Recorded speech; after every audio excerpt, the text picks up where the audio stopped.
Hello friends, welcome back to Bible secrets. ఈరోజు మనం discuss చేయబోయే టాపిక్ చాలా ఇంట్రెస్టింగ్ అండ్ కాంట్రవర్షియల్ కూడా. అదేంటంటే బైబిల్ ప్రకారం దేవుడి సృష్టిని 6 రోజుల్లోనే చేశాడా? Did God really create the world in just 6 days? ఇది చాలా మందిని కన్ఫ్యూజన్లో పడేసే క్వశ్చన్. బైబిల్ చదివినప్పుడు మనకు అనిపిస్తుంది 6 రోజుల్లో ఇంత పెద్ద సృష్టి ఎలా సాధ్యమని.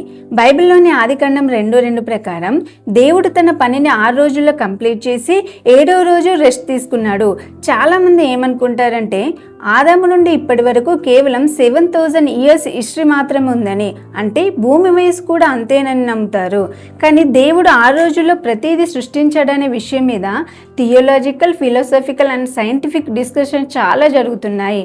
ఇటు మోడర్న్ సైన్స్ చూస్తేనేమో కార్బన్ డేటింగ్ ప్రకారం భూమి వయసు 4.5 billion years అని, మనుషులు వచ్చి 1,00,000 సంవత్సరాలు దాటిందని అంటున్నారు. మరి బైబిల్ చెప్పే 6 రోజులకి సైన్స్ చెప్పే ఈ కోట్ల సంవత్సరాలకి పొంతన ఉందా? అసలు 6 రోజులు అంటే మన 24 hours లేదా కోట్ల సంవత్సరాల? Let's break it down. ఇక్కడ మెయిన్గా 3 థియరీస్ ఉన్నాయి. యంగ్ ఎర్త్ క్రియేషన్, ఆదికాండంలో చెప్పిన ఒక రోజు అంటే మన భూమి మీద ఉండే 24 hours అని నమ్మడం. దీని ప్రకారం దేవుడు 6 రోజుల్లోనే సూర్యుడు, చంద్రుడు, జంతువులు మరి మనుషులు సృష్టించాడు. Second one symbolic frame work. ఇందులో రోజు అంటే 24 hours అని కాదు, దేవుడి సృష్టిని ఒక ప్యాటర్న్లో వివరించడానికి వాడిన సింబల్ మాత్రమే, అది కాలాన్ని సూచించదు అని నమ్మడం. Third one world earth creation.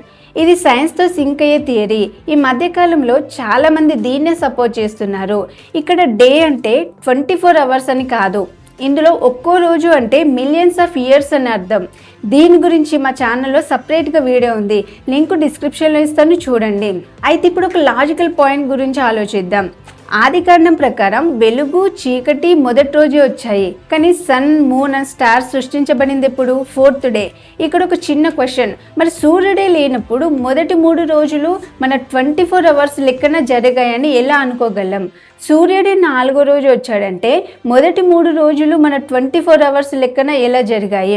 సూర్యుడు లేకుండా మన భూమి మీద 24 hours ఒక రోజు అనే కాన్సెప్టే ఉండదు కదా. దీన్ని బట్టి మనకు అర్థమయ్యేది ఏంటంటే ఆ 6 రోజులు అనేవి మన ఎర్త్లీ టైం కాదు, అది దేవుని యూనివర్సల్ టైం స్కేల్, అదే విశ్వభ్రమణ కాలం. మీకు తెలుసా, టైం అనేది యూనివర్స్లో అన్ని చోట్ల ఒకేలా ఉండదు. దీన్నే సైన్స్లో టైం డిలేషన్ అంటారు. ఆదికాండంలో 6 దినాల్లో దేవుడి సృష్టిని చేశాడు. అయితే 6 రోజుల్లో ఈ సృష్టి జరిగిందని అనగానే 24 hours ఒక రోజు అనుకుంటే పొరపాటే. దేవుడు సృష్టించిన ఈ విశ్వంలో మన భూమి తన చుట్టూ తాను తిరగడానికి 24 hours పడుతుంది.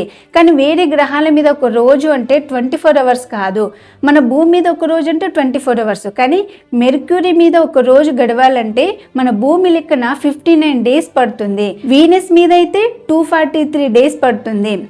ఆదికాండంలో అస్తమయము ఉదయము కలుగా ఒక దినమాయను అనగా అది సూర్యుని భ్రమణ కాలం కాదు, కుజుని భ్రమణ కాలం కాదు, అంగారకుని భ్రమణ కాలం కాదు, అది విశ్వభ్రమణ కాలం.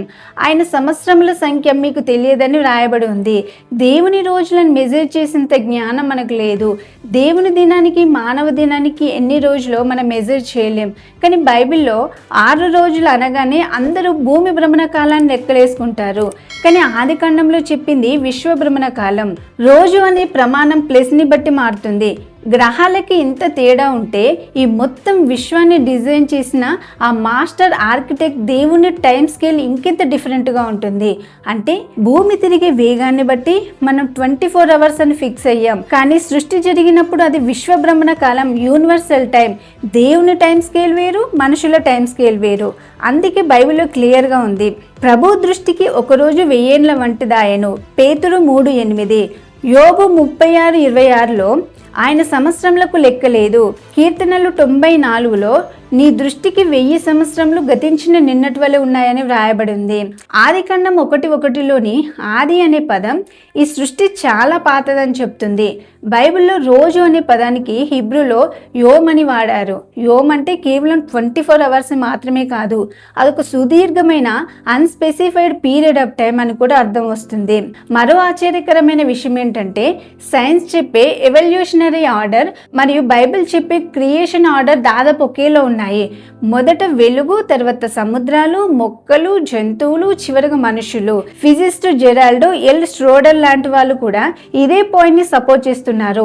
Order is the same, only the time scale is different. చివరిగా మనం తెలుసుకోవాల్సింది ఏంటంటే అది 24 అవర్సా లేక కోట్ల సంవత్సరాల అన్నది సెకండరీ. మనం ఏ థియరీని నమ్మినా ఒక పచ్చి నిజం మాత్రం మారదు. ఈ అనంతమైన విశ్వం ఏదో యాక్సిడెంట్ గానో లేదా దేవుడు లేకుండా జరిగిన ఎవల్యూషన్ వల్ల ఏర్పడలేదు. ఇది పక్కాగా దేవుని మాస్టర్ ప్లాన్ ప్రకారమే జరిగింది. మరి మీరేమనుకుంటున్నారు? అది 24 అవర్సా లేక కొన్ని యుగాల కాలమా? మీ అభిప్రాయాన్ని కామెంట్ చేయండి. ఈ వీడియో మీకు నచ్చితే లైక్ చేయండి, మీ ఫ్రెండ్స్తో షేర్ చేయండి. ఇలాంటి మరిన్ని ఇంట్రెస్టింగ్ బైబిల్ సీక్రెట్స్ కోసం ఇప్పుడే సబ్స్క్రైబ్ చేసుకోండి. God bless you all. Thanks for watching.